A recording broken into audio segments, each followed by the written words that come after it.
Kamu tidak bisa dikalahkan oleh raksasa, kamu tidak bisa dikalahkan oleh dewa-dewa. Tapi ingat siapa yang mengalahkan kamu. Dia bukan dewa, dia bukan manusia, dia bukan raksasa, dia akera. Dia kera ini kekeliruan kamu. Barang siapa ingin mengangkangi dunia bagi kepentingan dia sendiri, dia akan membuat kesalahan kecil sekali, tetapi kesalahan kecil itu menjadi fatal. Seperti Dasamuka yang fatal mengira dia tidak akan terkalahkan sama sekali, ternyata dia bisa dikalahkan, bisa ditaklukkan oleh kekuatan yang bukan manusia. Hal yang sama terjadi. Dasamuka itu hidup terus, dia tidak pernah mati. Korupsi itu akan hidup terus, jadi mestinya KPK itu juga ada terus. Tapi kalau KPK ya seperti ini langgamnya, saya kira akan 10 kali atau 20 kali, mungkin 100 kali lebih lemah dari kekuatan-kekuatan korupsi di dalam masyarakat. Kekuatan-kekuatan korup itu jauh lebih besar, jauh lebih terorganisir. Dan pada hari ini kekuatan korup itu mengerikan sekali. Kalau dulu yang korup itu orang tua-tua yang sudah pada mau mati, sekarang ini anak-anak muda. Jadi saya merumuskan bahwa kaum muda, anak muda bukan harapan siapa-siapa. Dulu kita selalu berteriak anak muda itu harapan bangsa, generasi muda itu harapan masa depan. Enggak, itu anak muda sekarang bukan harapan siapa-siapa. Mungkin harapan bagi dirinya sendiri, mungkin harapan bagi Dasamuka yang bisa memperpanjang gairahnya membuat dunia kacau balau. Nah, Dasamuka itu muncul dalam generasi yang kira-kira 600 tahun kemudian, di generasi Kurawa. Generasi Kurawa yang lahir 600-an tahun sesudah Dasamuka itu sama bentuknya. Nah, ini semuanya hanya untuk menegaskan bahwa dari zaman Dasamuka hidup relatif agak hitam putih. Cahaya hitam terang benderang nampaknya, cahaya putih terang benderang tampaknya. Dua kekuatan yang saling berseberangan itu nampak jelas. Tapi cahaya itu juga mendewasakan diri. Cahaya mematangkan diri dan membuat dirinya makin canggih. Cahaya biarpun tinggal remah-remah, tapi cahaya kejahatannya itu remah-remah, itu ngenak kaki juga copot lah kakinya. Ngenak manusia masuk angin lah dia dan flu. Mungkin ada juga yang langsung sakit perut dan muntah-muntah. Nah, di generasi kehidupan kedua, dalam generasi Mahabharata, kecanggihan itu tambah. Yang berhadapan bukan hanya cahaya hitam dengan cahaya putih, bukan hanya kejahatan dengan kebaikan yang menampakkan dirinya, tapi orang yang menampakkan cahaya putih itu juga orang jahat. Juga orang jahat. Gambarannya jelas. Kalau dahulu secara konvensional golongan hitam itu para pencuri, pencuri-pencuri yang mendungkel jendela, yang merusak tembok dan sejenisnya, itu golongannya tersendiri, berbeda dari orang-orang lainnya. Sekarang ini pencuri ini bajunya bersih, pakai peci, pakai jas, mobilnya bagus dan ngantor di Senayan. Ngantor di Senayan yang mewah itu. Siapa mengira orang seperti itu juga penjahat? Ternyata kejahatannya lebih besar daripada kejahatan yang sekedar nyolong mobil, nyolong yang kecil-kecilan itulah. Mereka bukan nyolong mobil, nyolong yang membuat mobil. Mereka bukan hanya menggarong 1 juta, 2 juta, 1 miliar, 2 miliar, bermiliar-miliar secara sistematik melalui banggar. WC-nya berapa? Untuk sekedar memperbaiki WC itu 2 miliar ya. Bukan 2, itu 20. Setan belang amat 20. Cak Nun cuma nebeng seperti orang kemis di tenda seperti ini, nggak ada yang memikirkan 1 miliar aja untuk buat tenda di sini yang agak lebih baik. Itu kekurangan ajaran yang makin nampak di dalam masyarakat kita.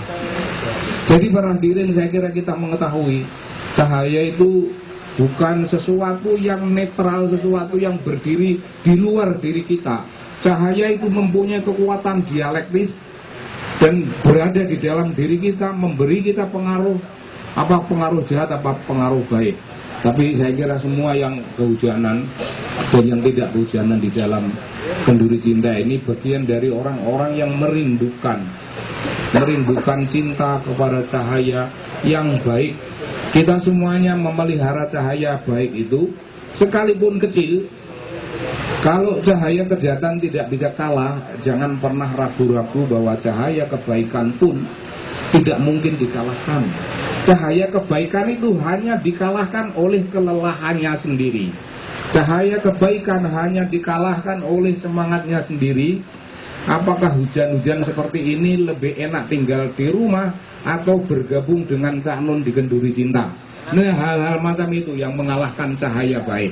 Tapi saya kira banyak yang dikalahkan oleh godaan hujan, banyak yang dikalahkan oleh masuk angin dan sejenisnya.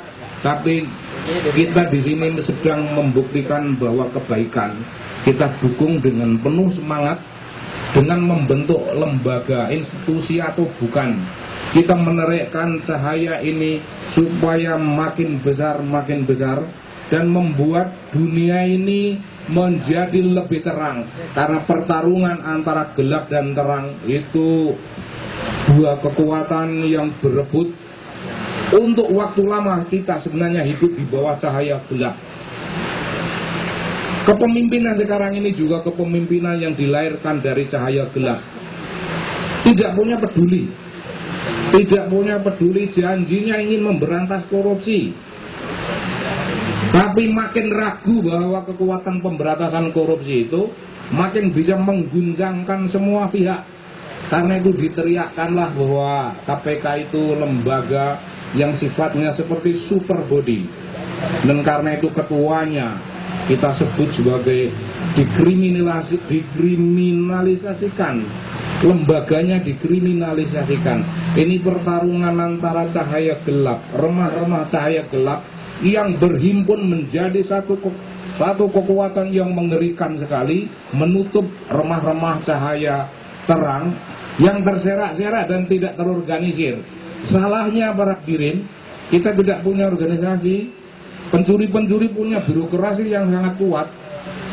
Birokrasinya dalam pemerintahan itu kuat sekali.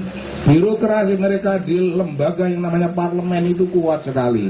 Birokrasinya di mana-mana, mempengaruhi dunia dagang, mempengaruhi dunia bisnis, dan mereka menjadi kekuatan yang solid. Kita menjadi agak muak, kita menjadi agak frustrasi menghadapi kegelapan-kegelapan seperti itu. Tapi selama kita masih menyaksikan ada cahaya yang muncul kelip-kelip kecil, membesar dari tubuh seorang pendeta yang sedang bertapa, maka kita tahu apa yang kita lakukan selanjutnya. Mari kita membuat pendeta yang bertapa itu dalam jumlah yang lebih banyak.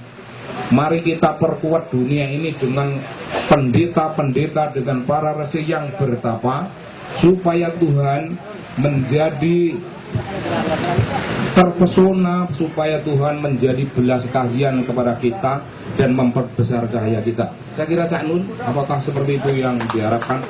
Para hadirin, terima kasih. Assalamualaikum warahmatullahi wabarakatuh.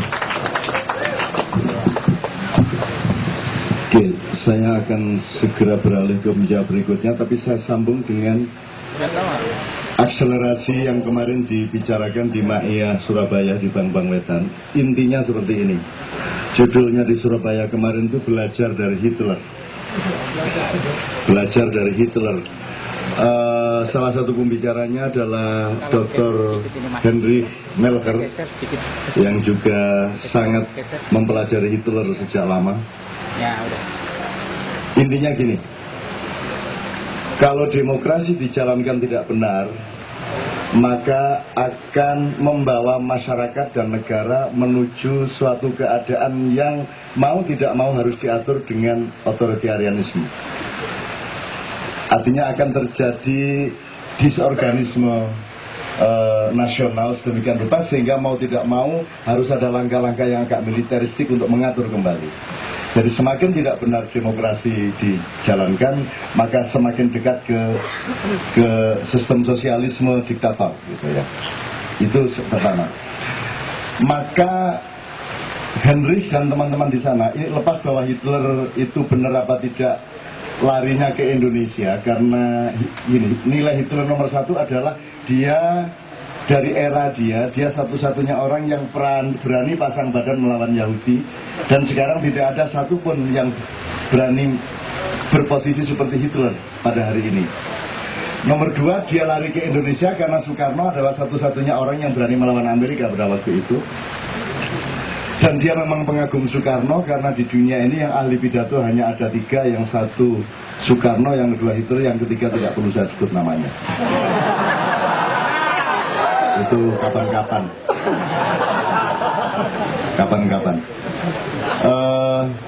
Kemudian Hitler jadi pura-pura jadi dokter di Sumbawa. Dia jadi kepala rumah sakit di sana dengan nama Dr. Poh.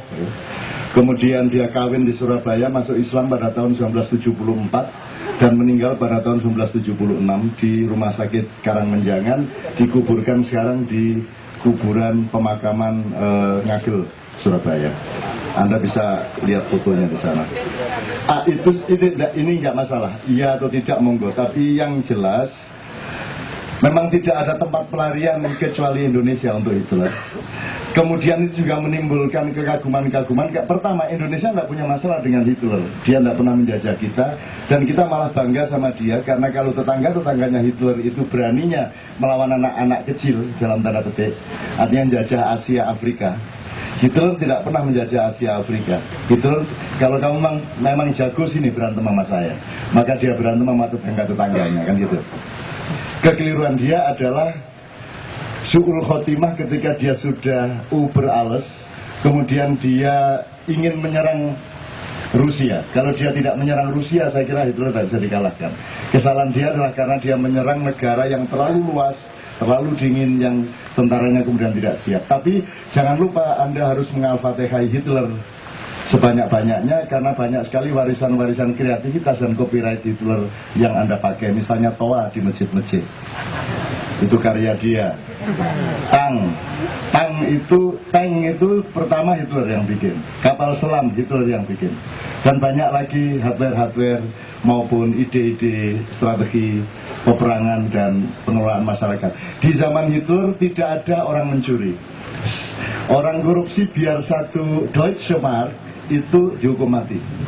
Jadi Anda di zaman Hitler, Anda keluar rumah tidak perlu kunci pintu karena tidak ada orang berani mencuri. Karena mencuri langsung hukuman mati. Artinya Hitler itu dia tidak korupsi juga, gitu ya. Kalau mau dihitung-hitung itu tidak bisa diukur sama sekali antara Hitler dengan SBY.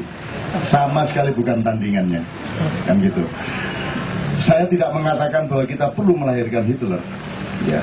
Tapi saya ingin mengatakan bangsa Indonesia tidak usah ikut benci Hitler, karena Anda tidak pernah punya masalah dengan Hitler. Anda punya masalahnya sama Belanda. Sama Belanda cintanya setengah mati, sampai sekarang sama Hitler membenci-benci. Ini juga ahistoris gitu loh. Terus berikutnya gini, akhirnya ditemuilah satu hipotesis, kayaknya Indonesia yang sudah disorganize, totally disorganize ini, politiknya bukan politik, ya toh, DPR-nya bukan DPR, presidennya bukan presiden, negaranya bukan negara, kan gitu ya. Semua serba bukan sebenarnya. Maka menurut Heinrich, satu-satunya Indonesia ini harus dipimpin oleh orang macam Hitler. Kemudian saya bikin simulasi di akhir Bang Pangletan. Oke, sekarang kita pakai ada satu pendekatan dari Profesor Joko dari UNER pada waktu itu. Masyarakat di muka bumi ini kita carikan idematik tiga macam. Ada masyarakat kutu, ada masyarakat domba, ada masyarakat gajah. Kalau atau bangsa gajah. Bangsa gajah itu bangsa yang intelektualitasnya tinggi, punya fokus, punya kepekaan, dan punya resistensi yang sangat tinggi terhadap bermacam-macam tantangan. Jadi di masyarakat yang sangat matang kalau gajah itu tidak mudah digiring-giring, mereka punya inisiatif sendiri dan seperti itu kalau gajah.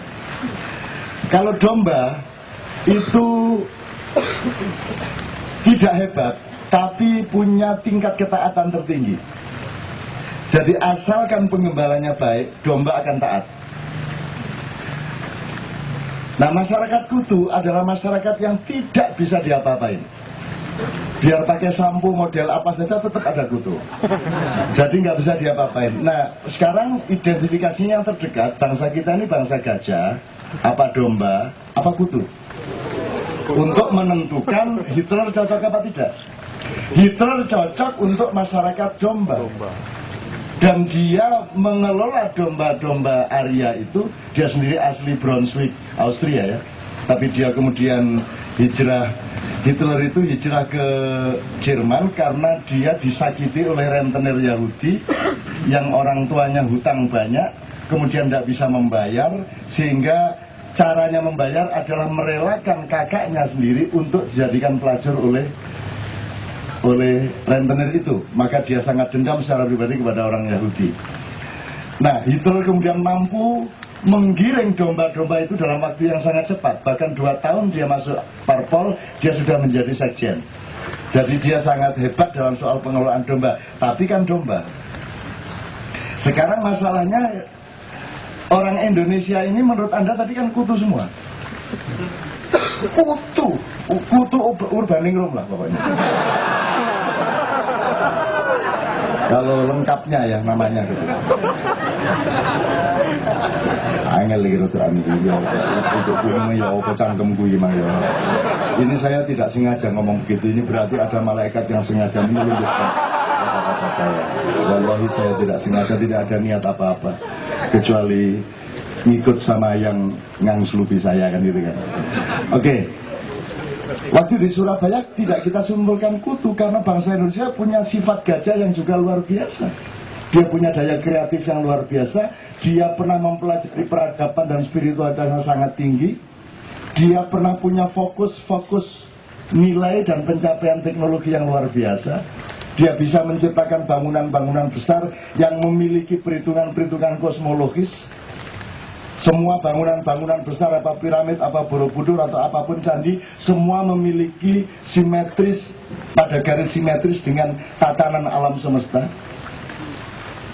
Jadi, kalau bangunan modern kan tidak mikir utara selatan pun tidak. Jangankan mikir galaksi gitu ya, kalau bangunan kita sekarang. Nah, bangunan kita pernah punya gajah. Kita ini bangsa gajah, aslinya. Kemudian jadi domba. Terus tidak mendapatkan gembala yang baik selama 60 tahun lebih. Akhirnya setiap domba menjadi kutu. Tapi apakah kutu akan permanen menjadi kutu? Bisakah di antara kutu-kutu ini muncul kenduri-kenduri cinta yang akan melahirkan gajah-gajah? Kan begitu masalahnya. Jadi Hitler kalau memimpin Indonesia akan itu simulasinya. Cocok nggak? Hitler kebingungan di Indonesia. Dia pikir gajah ternyata domba. Dia pikir domba lah kok kutu. Setelah dia yakin ini kutu dan dia pakai metode kutu, strategi kutu, ternyata dia gajah.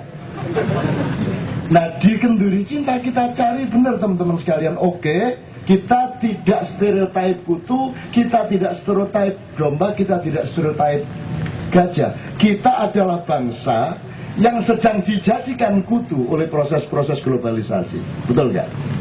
Tetapi kita menemukan bahwa kita ini punya gajah. Dan kita juga bisa sami'na wa ata'na untuk pemimpin yang benar. Kita juga bisa menjadi domba yang baik. Di gereja-gereja. Domba-domba. Kalau di masjid, wedus-wedus ya.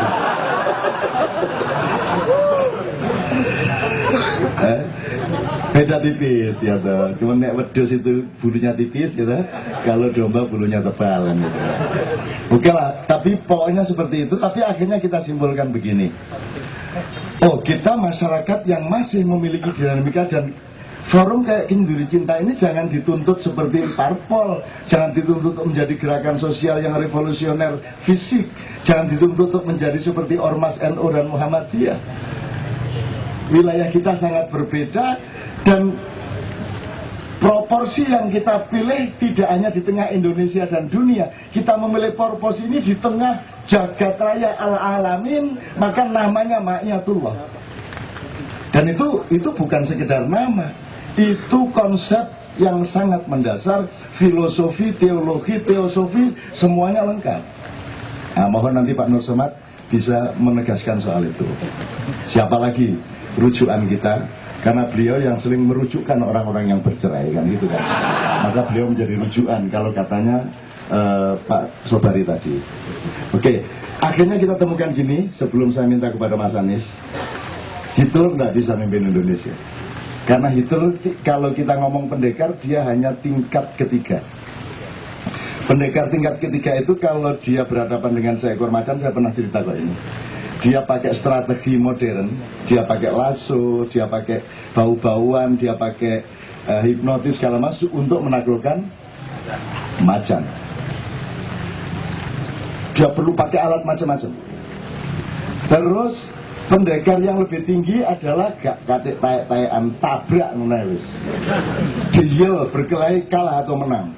Dan pendekar kedua ini memenangkan pertarungan, macannya kalah. Tapi macan yang dikalahkan dengan cara itu akan taat benar-benar ataukah dia dendam? Dia akan dendam. Maka kita membutuhkan pendekar tingkat pertama. Hitler adalah gabungan pemimpin pendekar tingkat pertama dan kedua. Yang kita miliki di Indonesia pada suatu hari adalah pemimpin dengan kependekaran yang paling tinggi, yaitu si macan itu asal ada dia langsung jinak dengan rela, tidak pakai perjuangan. Terus pokoknya ada dia, macannya langsung gitu, langsung gitu deh, selesai masalah. Nah, hanya Indonesia, hanya bangsa kita yang punya fenomena pawang seperti itu. Tidak hanya macan, hujan, awan. Kita kenal malaikat Israfil. Malaikat Israfil itu bukan, jangan dia difitnah, wah nganggur kayak mentilang juleng lungguh, nyekel trompet, bisa suwe leto-eto raimu. Tidak, malaikat Israfil itu kerja setiap hari karena dia yang memberi tanda pagi akan tiba, siang akan memuncak mataharinya, senja akan turun. Itu trompetnya berdengung terus. Israfil itu yang mengelola alam semesta, yang mengelola diri manusia, Jibril. Yang mengelola penataan-penataan di mana manusia bertempat tinggal di alam ini, Mikael. Tapi yang mengelola alam tempatmu ini setelah ditata oleh Mikael adalah Israfil. Sebelum gempa datang, trompet bertiup. Sebelum tsunami datang, trompet bertiup. Jadi sekarang anak-anak Kenduri Cinta satu saja yang saya minta, belajar mendengarkan trompet.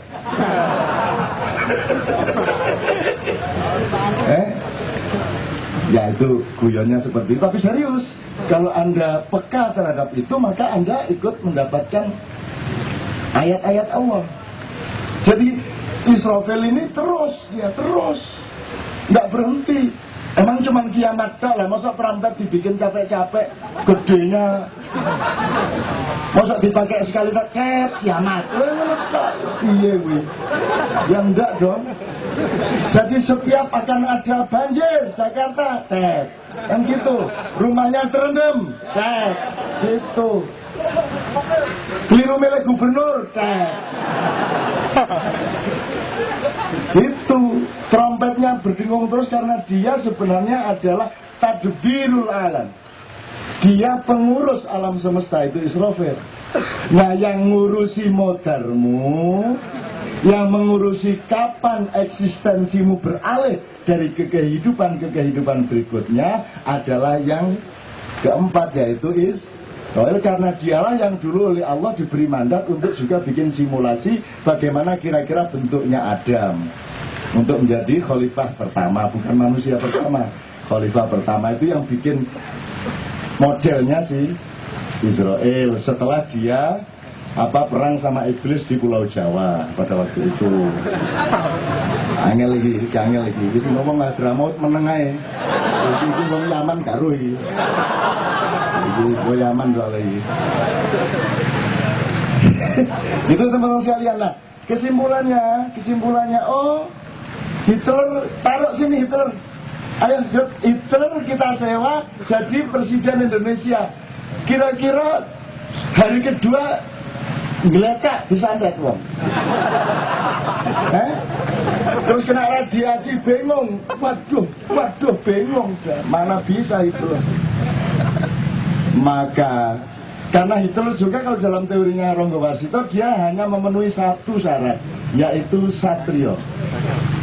Dia hanya seorang satria dan dia benar-benar satria. Tapi tidak cukup hanya seorang satria, dia harus pinandito. Kan itu. Dia harus orang yang sudah aman dengan dunia, sudah menaklukkan nafsunya, sudah suwung, sudah tidak ada isinya di dalam dadanya itu kecuali Allah dan Rasulullah serta para aparatnya. Sudah tidak ada eman kepada uang, sudah tidak ada possessiveness terhadap apapun saja dunia. Ambil sana. Sudah punto dewa sedikit. Jadi pinandito artinya orang yang sudah merdeka dari dunia. Wis ora patean, gitu lah. Wis ora patean. PPN kono. Lek-leken mut-muten kono. Itu. Jadi wiritane wong sing pinandito PPN mut-muten, PPN mut-muten, PPN mut-muten, lek-leken gitu. Itu wiritane. Nek ingin cepat begitu, itu. Tapi pinandito tidak cukup karena dia belum vertikal. Itu hanya kemampuan orisinal manusia untuk membangun dirinya dan menemukan yang paling inti dari kuwatullah di dalam jiwanya. Jadi dia belum vertikal. Kalau dia vertikal, dia terus oleh Allah dikasih rawasya. Nanti istilahnya Pak Nur Somad dari Al-Quran. Tidak hanya ditegakkan oleh gravitasi bumi, tapi dia juga ditali dari langit untuk terus tegak, dijaga dari langit. Jadi saya pernah menulis puisi tahun 70. Aku melihat berjuta-juta tali dari langit ke leher setiap orang. Aku tahu nulis ngono kuwi. Ngarang ning jebul bener kuwi. Ngarang saya, tapi bener ternyata alhamdulillah. Jadi akhirnya dijaga Allah. Nah, banyak orang yang memutus talinya itu. Kenapa memutus talinya itu? Begitu Anda punya uang, Anda sesungguhnya mengambil jarak dari kesejatianmu. Begitu Anda punya jabatan, jarakmu makin jauh. Maka setiap Anda mendapatkan rizki, Anda harus punya perjuangan untuk kembali kepada kesejatianmu. Idul Fitri lakukan tiap saat. Kematian lakukan tiap saat untuk menemukan kelahiran yang sebenarnya, kelahiran yang baru. Jadi Satran saya kira juga bisa ikut menjelaskan mengenai jauh dari bayi dan dekat dengan bayi. Anda sudah tidak ingat toh air ketuban ibumu? Sudah tidak ingat, bagaimana Anda bisa tidak ingat air ketuban ibumu? Tanpa air ketuban itu engkau tidak ada di sini. Kau harus ingat itu kakang kawah kalau di dalam filsafat Jawa. Terus kamu tidak ingat ari-arimu dikubur di mana dulu? Pernah kau kunjungi apa tidak? Nanti sampai ke sedulur papat, limo pancer. Sedulur papat itu Joborolo, Mokoholo, Hosoropolo, dan Hojorolo. Bahasa Arabnya Jibril, Mikail, Israfil, Israel. Terus ada malaikat yang bagian dirjen-dirjen kayak Malik, Ridwan, Mungkar Nakir, Syakhlatus Samsi, Andri Dukun, tapi terus itu masuk malaikat. Itu ya teman sekalian. Nah, kesimpulannya, Indonesia tidak bisa dipimpin oleh Hitler karena harus ada 2 tingkat di atasnya, yaitu orang yang kesatria, tapi dia juga memiliki kearifan dan sublimasi kependetaan, dan dia juga senantiasa dibimbing oleh wahyu-wahyu Allah.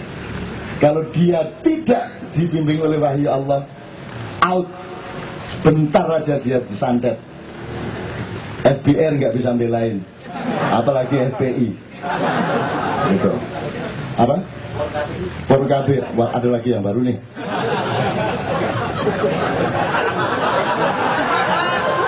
Loh, ilmu santet ini juga penyelewengan dari kebaikan-kebaikan nenek moyang kita menurut Sabrang.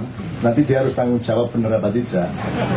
Dulu Gajah Mada itu karena ngirim ribuan pasukan sekaligus sekian ribu ke berbagai belahan dunia, sampai ke Ethiopia, sampai ke Eropa Timur, sampai ke Thailand Utara, sampai ke Mongol, sampai ke mana-mana. Itu bagaimana akomodasi dan konsumsinya? Belum ada kompor gas di kapal-kapal pada waktu itu. Terus makannya bagaimana? Maka ada dua metode. Yang satu ada teknologi pemadatan makanan. Jadi tempe campur apa dipadetin, jadi cukup menelan 3 butir kecil begini sehari, kenyang itu tentara. Itu metode pertama. Metode yang kedua, ternyata pada suatu hari habis ini stok padatan tempe ini. Dengan telepon batin, Gajah Mada dikasih tahu habis stok. Padahal belum kita taklukkan ini suku Arya. Itu kan. Akhirnya Gajah Mada berijtihad. Terus dia menemukan ilmu. Gajah Mada ijtihad itu anyar ini. Madhabnya baru. Ini pasca Wahabi.